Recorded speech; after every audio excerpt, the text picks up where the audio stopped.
certainement des belles personnes à vous présenter cet après-midi qui font des productions et des créations extraordinaires.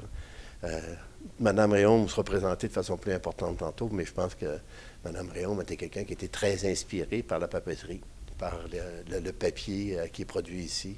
Ça a pris une place quelque part dans le roman qu'elle va nous proposer tout à l'heure. Fait que c'est tout de même un beau rendez-vous quelque part qu'on avait cet après-midi. Et il y a Mme Chartrand qu'on va vous présenter, qui je pense, nous fréquente, Mme Chartrand qui est là, et qui a travaillé avec la matière du papier, qui a manqué le papier Saint-Gilles pour nous proposer ses œuvres. En tout cas, je pense qu'il y a quelque chose d'intéressant. Fait que on est là. C'est une deuxième activité qu'on vous propose et on veut vraiment aller vers une promotion puis une proposition d'une programmation qui va vraiment permettre là, à tous les gens, en tout cas, qui sont dans le secteur, de profiter de ce milieu-là au maximum. Il y a beaucoup de choses qui ont été dites déjà, mais je vais passer la parole à Mme Suzanne Réaume, qui a non seulement écrit un livre, mais comme on le disait plus tard, le papier a une très grande importance dans le livre et il en est un personnage, et la papeterie Saint-Gilles aussi en fait partie. Donc, je pense que plutôt que s'étendre là-dessus, je lui laisse la parole. Le papier Saint-Gilles est nommé au moins une dizaine de fois dans le roman. Mais ici, c'est un des passages préférés de notre cher directeur. Parce que ça le mentionne. En passant devant le manoir de l'ancienne seigneurie des Éboulements, l'intersection pour se rendre au traversier de l'île aux Coudes la convia à Saint-Joseph-de-la-Rive. C'est le retour de Philippa. En descendant la côte, la marée basse dévoilait les sables vaseux du fleuve retiré. Jadis, les pieds nus de la fillette avaient connu le présalé lorsqu'ils se déplaçaient le long du littoral pour se rendre sur l'estran. La petite chapelle blanche était encore là pour veiller sur les goélettes fantômes. Le musée maritime de Charlevoix et l'atelier des Santons demeuraient bien ancrés pendant l'évasion des touristes. D'un geste allégé, Philippa arrêta sa voiture devant la papeterie Saint-Gilles. Une vague d'émotion trop forte la resserrait. Pour la première fois, elle ressentait le désir réel de revoir sa mère en présence des beaux souvenirs de la papeterie, de l'odeur du papier, dans la grosse presse rouge et des maîtres artisans papetiers. Le cœur n'oublie jamais. L'économusée a cette faculté féconde de ramener la présence de l'invisible en transposant la créativité de l'os auteur, Clarence Gagnon, Pellan et Lemieux, et leur sérigraphie aux couleurs franches. Tous ces souvenirs se tenaient debout devant elle, avec les brides de poésie manuscrites par Savard, Clémence Desrochers, Pierre Flynn et bien d'autres. Revoir tous ces beaux papiers, dans toutes leurs formes, la ramenait à la collection de Moira. Tout n'avait pas été opprimant avec sa mère. Cette dernière lui avait inculqué le sens du beau naturel et l'élégance sage des matières nobles. Le papier Saint-Gilles était une clé du passé et porteur d'un sort inimaginable. Finalement, Philippa chuchota avec moi le but de son retour à la papeterie. Tout avait été deviné. Une main secourable lui tendit un beau papier qu'elle porta à ses lèvres. La papetière emballa un ensemble pour correspondance afin qu'il soit ajouté à la collection de Moira. Lors des fugues de celle-ci, la papeterie avait été un endroit rassurant pour la petite fille de la Muse. Il l'était encore. Le papier avait connu le parcours de ses doigts quand elle venait avec sa mère pour trouver le refuge dans la beauté naturelle du papier. Pippa avait deviné la puissance innée de ce papier remarquable qui, souvent, avait été porteur des mots mystérieux et d'images intemporelles. Donc, merci beaucoup. Je rappelle que le livre est disponible à la boutique aussi, donc si jamais vous êtes intéressé. Et je vais laisser la parole à Christine Chartrand, qui est, je voudrais dire, qui est relieur et artiste, mais elle est relieur d'art, donc disons qu'elle est artiste. Donc, elle pourra nous expliquer une technique dont j'ai vu le mot pour la première fois, qui est des impressions à laser. Alors, oui, moi, en fait, ça fait fait assez longtemps que je m'exprime à travers la peinture et la reliure d'art. Je vous dirais comme relieur, c'est sûr qu'on travaille avec toutes sortes de beaux papiers. Et il y a quelques années, je suis revenue à la papeterie Saint-Gilles après l'avoir connue il y a très longtemps.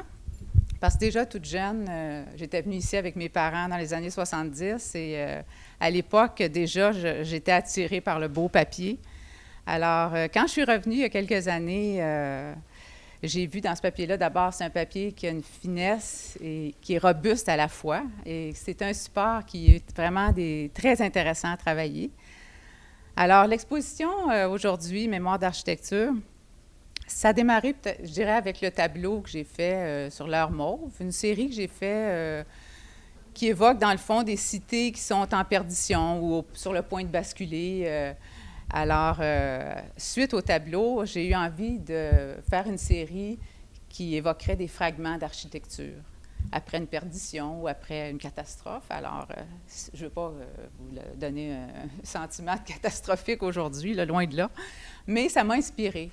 Alors oui, c'est un papier qui m'inspire beaucoup. Et puis, dans les techniques que j'utilise, c'est sûr qu'il y a, entre autres, des techniques utilisées en reliure, comme l'impression à laser. On utilise ça, en fait, pour titrer les livres ou pour faire différents décors de reliure. Alors, j'ai fait de l'exploration de ce côté-là en faisant des compositions qui rassemblent un peu différentes techniques, dont les impressions à laser. Alors, c'est fait à partir de l'encre, de l'acrylique, du papier japonais, de l'osaire. Alors, c'est ça. Qu'est-ce que l'osaire? L'osaire, en fait, c'est comme un graphite qui est comme en film, si on veut. On fait chauffer ça avec un balancier qui est chauffé et qui vient imprimer les titres ou les décors. C'est appliqué sur le cuir, sur le papier. C'est ça. Donc, oui. le graphite est un peu entre les deux, puis ça vient, exactement. On vient imprimer ce que... À chaud, oui, voilà, c'est ça, exactement. Oui, oui. Alors, c'est quand même une technique qui peut permettre, qui peut permettre de s'exprimer beaucoup. Alors, voilà. Alors, la suite logique un peu de ça, il y a l'œuvre majeure qui évoque une reliure.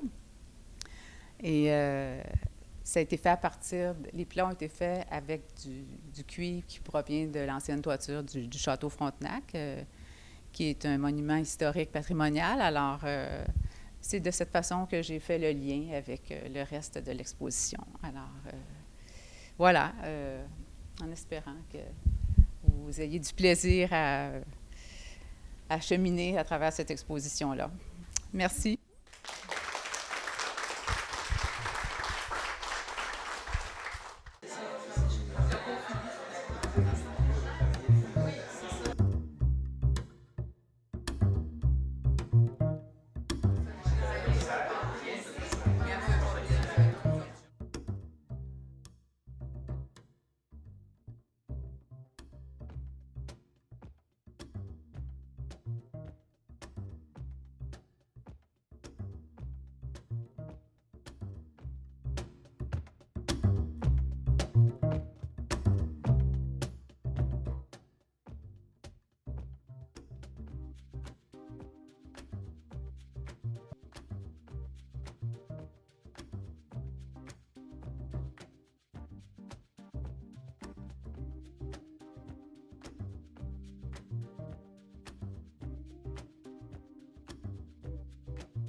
Bonne lecture, puis on va se revoir.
Chère Philippa,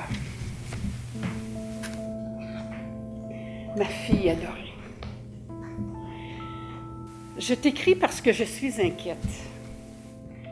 Je change et je ne sais pas pourquoi.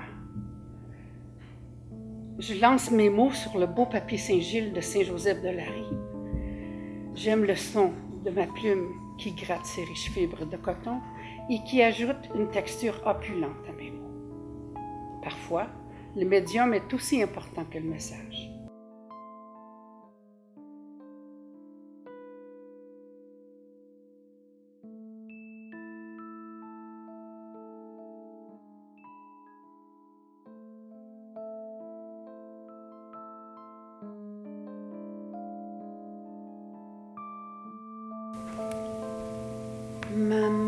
Maman moire. Moi.